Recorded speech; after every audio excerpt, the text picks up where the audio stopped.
Проведение ярмарки рабочих мест в это время года не случайно. По словам специалистов Центра занятости населения, начало и середина лета – сезон выпускных, и, следовательно, рабочие места будут пользоваться наибольшим спросом. Специалисты Центра проконсультировали соискателей по вопросам трудоустройства, организации собственного дела, профессионального обучения и разъяснили вопросы трудового законодательства. Ярмарка проводится у нас в целях привлечения работников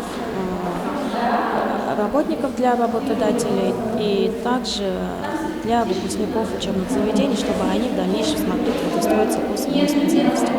На данный момент обращение граждан – это около 60 граждан. Контингент молодежь тоже подходит.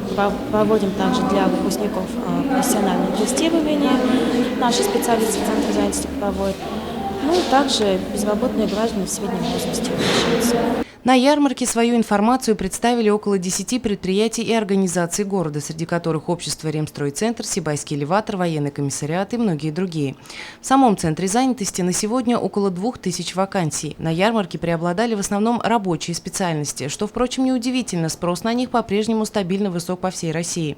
И хотя мероприятие проводилось специально для выпускников среднеспециальных и высших учебных заведений города, не обошли его стороной и более взрослые безработные. Алина Полянская, Гуль Хамитова, Радмир Исингулов, Любовь Карпова, телекомпания СТВ.